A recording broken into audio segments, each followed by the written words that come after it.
সুপ্রিয় দর্শক, আমি আজকে আসছি কুষ্টিয়া জেনারেল হাসপাতালে। তো এখানে এসে যে অবস্থা দেখলাম, এখানকার যেই বর্জ্য ফেলার স্থান এবং মেডিকেল যেই বর্জ্যগুলো হয় এগুলো কিন্তু আমাদের জন্য ক্ষতিকারক। এই বর্জ্য ফেলার যেই স্থান, মানে এক কথায় যেটাকে বলা হয় ভাগাড়। তো এই ভাগাড়ের পাশ দিয়ে যাচ্ছিলাম আর কি। তো সেই মুহূর্তে এটা আমার চোখে বাঁধলো। তো ভাবলাম একটি ভিডিও বানিয়ে ফেলি। তো আজকে আসুন দেখাই যে এই ভাগাড়ের কি চিত্র। আসুন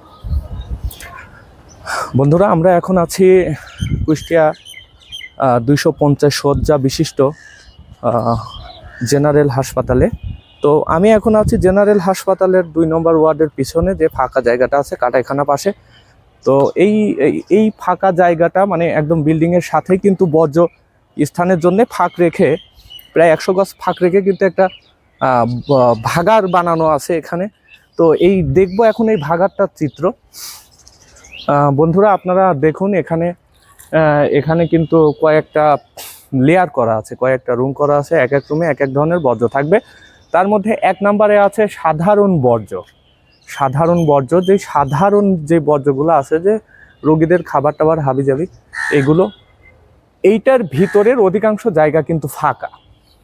আপনারা দেখছেন যে এর ভিতরে অধিকাংশ জায়গা কিন্তু ফাঁকা বা সামথিং বর্জ্য এখানে রাখা আছে। আর এর পাশে আরেকটা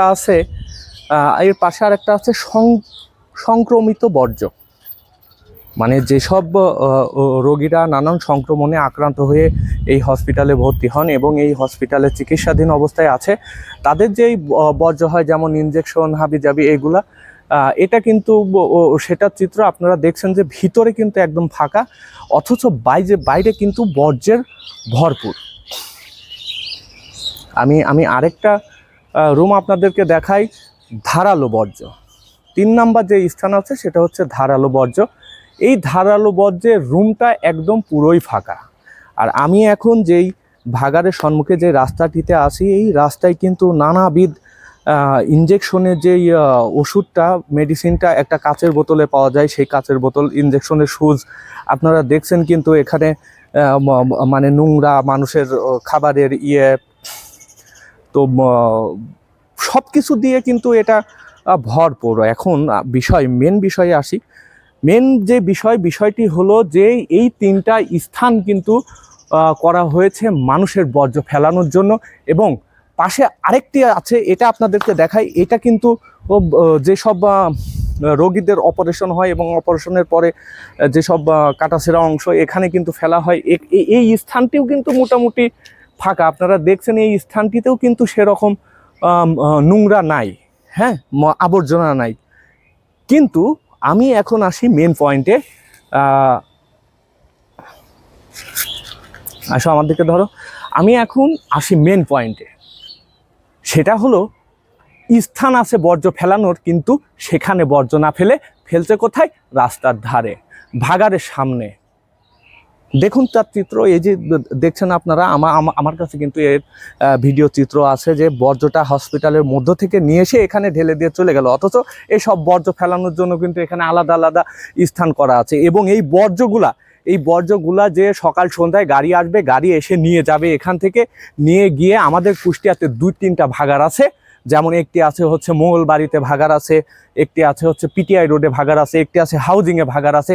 সেই সব জায়গাতে এই নোংরা আবর্জনাগুলো না ফেলে এই আবর্জনাগুলো কিন্তু এখানেই পুড়িয়ে ফেলা হচ্ছে। একদিকে যেমন সাধারণ জনগণের সংক্রমণের আশঙ্কা রয়েছে, আরেকদিকে এর ধোঁয়ায়, এর যেই প্লাস্টিকের যেই হচ্ছে গ্যাসটা, এই গ্যাসে কিন্তু পরিবেশটাও দূষণ হচ্ছে। বন্ধুরা আপনারা জানেন যে এই গরমে জনজীবন অতিষ্ঠ। আমরা কিন্তু এখন যে পরিবেশে আছি, এই পরিবেশটা কিন্তু আমাদের জন্য অনেক হার্মফুল পরিবেশ, এবং আমরা যে পরিস্থিতির মধ্য দিয়ে যাচ্ছি, এই পরিস্থিতি কিন্তু আমাদের জন্য মোটেও শুভকর না। আর এই পরিস্থিতিতে হসপিটালের মতো জায়গায়, যেখানে বর্জ্য ফেলানোর কথা, সেখানে বর্জ্য না ফেলে যত্রতত্র বর্জ্য ফেলছে। এবং এটা কিন্তু দেখছেন আজ কিছুদিন কিন্তু বাতাস আছে, বাতাসের জন্য কিন্তু মানুষ একটু কাজকর্ম করতে পারছে, না হলে যে তাপদাহ, এই তাপদাহে কিন্তু মানুষের বাইরে বের হওয়াই সম্ভব হয় না।